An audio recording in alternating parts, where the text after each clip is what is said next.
Reka turebere hamwe rero ibintu bigiye bitandukanye umugore areba iyo ahuye n'umugabo mwiza. Wowe mugore uri kunyumva cyangwa se wowe musore cyangwa se umugabo uri kunyumva, reka turebere hamwe ibintu umugore areba byihutirwa bya mbere by'ingenzi agenderaho iyo ahuye n'umugabo mwiza. Icya mbere, hari abenshi bareba ku mafaranga. Ushobora kureba ku mafaranga, ese uyu muntu afite aho akura amafaranga, ese akora iki, ese ameze ute mu buzima busanzwe, yinjiza angahe, ni ubuhe buryo akoreshamo kugira ngo yinjize amafaranga, abayeho gute. So ako kantu k'amafaranga ko ntabwo nshaka kugatindaho kuko buriya hari igihe agenda, hari igihe aboneka, ibintu nk'ibyo ngibyo. Akandi kantu, hari akantu bita kwiyubaha. Buriya umugore wese aho ava akagira umuntu yubaha. Ushobora kuba udafite byinshi ariko buriya umugabo wiyubaha, witwararika, ugerageza kugaragara neza, kumva ko ugomba kwiyubahisha bitewe n'ahantu ugeze, akiyubaha, kumva ko ari umugabo kuko, kumva ko ari umuntu mukuru, akumva ko agomba kwitwara nk'umuntu just uri respective. Ako kantu ko kwiyubaha, umugore wese iyo abonye umugabo akabonamo ako kantu, nyine atuma yumva ko ashaka kumumenyaho byinshi, atuma yumva ko ari interese ko yamwegera, akumva ko yifuza kumwumvaho ibintu byinshi, akumva ko yabuwe, akumva ko nyine just yamugera mu buzima bwe. Niyo mpamvu buriya wa mugabo uri kunyumva, uzagerageze ugire discipline, wiyubahishe everywhere uzaba uri, kuko abantu baba bakureba buriya nuko twibwira ngo ninde uri kundeba, ninde uri kundeba. Buriya uko ugaragara, imico yawe niyo ituma umuntu aguclassify mu gice runaka ashaka.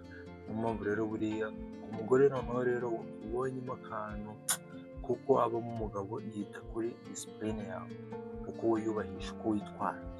Akandi kantu rero, ntarava ku kantu ko kwiyubaha, kuko turabizi neza yuko swat uko wiyubaha niko ukundwa n'abagore benshi, niko wifuzwa n'abagore benshi. Kuko buriya iyo wiyubaha nyine uhora umutumbura, ahora yibaza ese uyu muntu ni muntu ki, ko ntarinzi kuri afite discipline ingana gutya. Niyo mpamvu rero buriya uzaharanire kubaho muri private. Private life, wumve ko niba usohotse mu rugo ugomba gusohoka usa neza, wambaye neza. Niba ugiye ahantu mu birori cyangwa se mu nama, witware nk'umuntu mukuru, wiyubahisha wowe ubwawe, umenye gahunda zawe, umenye ikikujyanye, ugikore, nukirangiza usohoke ugende. Private life. Ntihagire umuntu baza bagusagarira, no, gerageza ubeho ubuzima bwawe cece. Niba hari ahantu ugiye ukora utuntu, nuturangiza utahe, ugende wicare mu rugo utuze. Niba hari no mu kazi ugenda ukora akazi kawe neza, utahe. Ku buryo umuntu azajya yibaza ese uyu muntu abayeho mu buzima, ese uyu muntu uko atajya atanga umwanya ngo umuntu reba namukuremo amagambo, naho uwo mwanya nawe ufite, ubayeho ubuzima. Umuganiriza nyine mu buryo nyine bwiza, butuje. Rero buriya umugore wese aba yumva ko just yabona umugabo umukundira uko ari, uko ameze, atamukabiriza, atamushyiriho ibikabyo atafite. Akenshi iyo umugore amaze kubona ko umufata neza nyine mu buryo bwa nyabwo, nibwo avuga ati wenda ubu ngubu mbonye umuntu mu buzima, mbonye umugabo wiyubahisha, mbonye umugabo utuje, uri prive, ubayeho mu buzima bwa nyabwo bwe bwite bwihariye. Rero inshuti yanjye, rero ibi bintu rwose uzabigerageze, ubyitondere, kuko akenshi abagore n'ibyo bareba. Rero ujye ugerageza bikurange, kuko iyo si bizagufasha kubona umugore mwiza, umugore wumva ko ukeneye mu buzima bwawe. Ikindi kandi uzarangwe n'ukuri.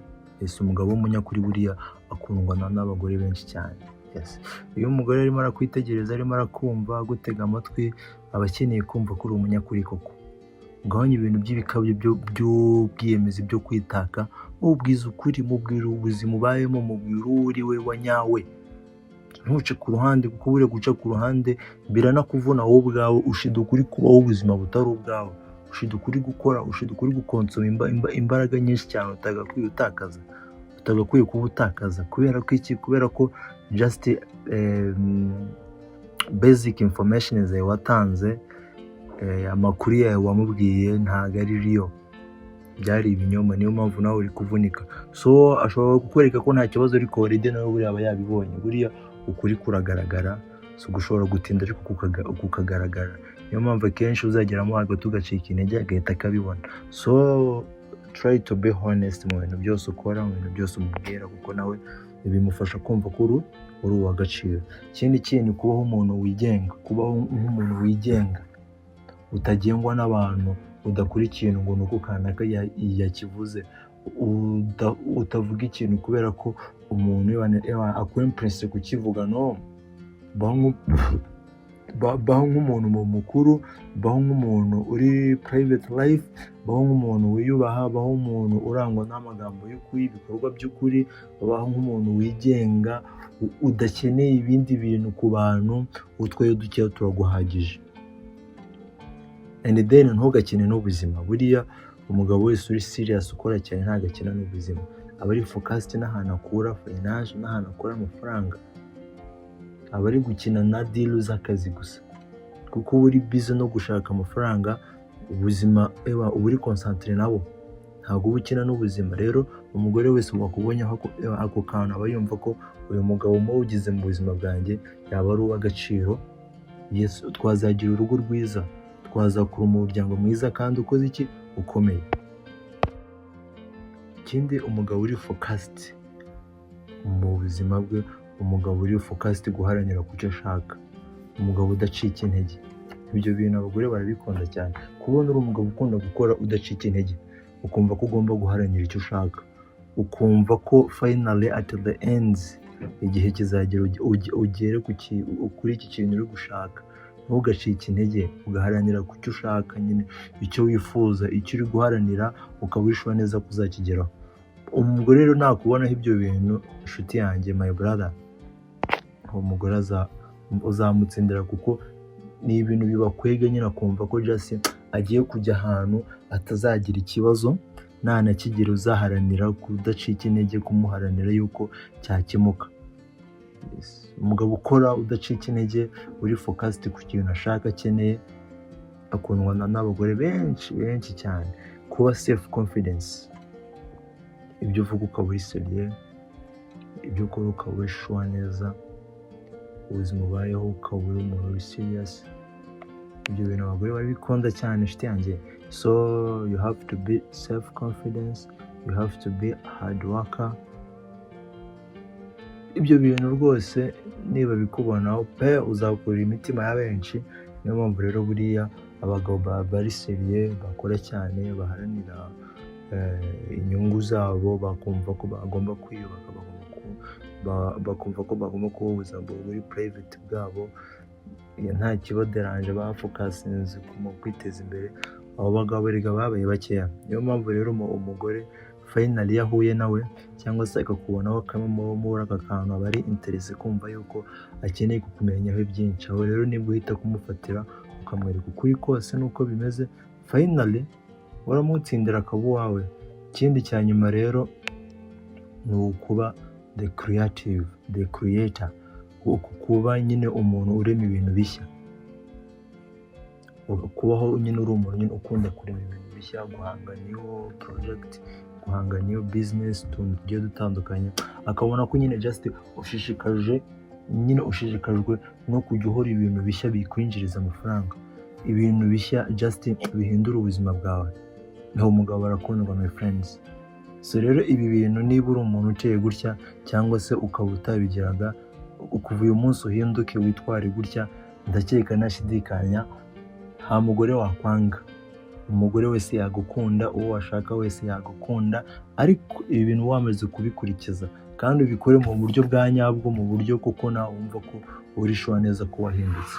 Kuko nubikora umeze nkaho uri kumwijijishaho, finally uzatakaza imbaraga nyinshi, no gukora ikintu buriya utakiyumvamo biravuna cyane, my brother. Ndakeka murabizi, gukora ikintu uba umeze nk'umuntu urimo urategeka gukora ibintu wowe utishoboreye wowe ubwawe utigeze ukora ibintu utabasha gukora, ariko buriya iyo umaze kubyiga ugahinduka ukabijyamo ukumva ko wowe wahindutse ugiye kuba uyu muntu maze kukubwira, ndakeka nashidikanya ubuzima bwawe buzagenda neza, uzabona umukunzi wumva ushaka wifuza, uzanahitamo ushaka uko already umukobwa wese aba yumva agukeneye, aba yumva gusabwa mu buzima bwe. Niyo mpamvu rero my brothers mwitware gutya, ndakeka nashidikanya ibi bintu umugore iyo akurebye aba yumva agukunze, abana aba yumva nta mugore utabireba iyo ahuye n'umugabo wese. Niyo mpamvu rero umugore wese uzahura nawe muzatangira kujya muvugana everywhere, ibi bintu arabireba, iyo adasanze utabifite agenda kugendera kure, nta nubwo wamubwira ikintu ngo mukomfireme, ashobora kwikiriza by'ako kanya ariko ku mutima no. Ariko iyo amaze kujya kubonamo ibi bintu mon cher, wenyine arakwishakira, arakwiganiriza, urumva se, agushaka ngo mupangane projet zigiye zitandukanye bitewe n'iki yakubonyemo ubunyamwuga, yakubonyemo ubusirimu, yakubonyemo ubwenge, yakubonyemo gahunda, discipline, yakubonyemo ubupfura. So ibi bintu nubikurikiza ndakeka nashidikanya yuko uzabura umukunzi kandi mwiza wifuza. Murakoze kandi kubana natwe ni ya channel yanyu mudahwema kumva no gutega amatwi iteka ryose. Ku bantu tubanye bwa mbere wibuke gukanda subscribe, comments ndetse na likes, ni ingenzi cyane. Ubwo dusubira ubutaha, ciao ciao.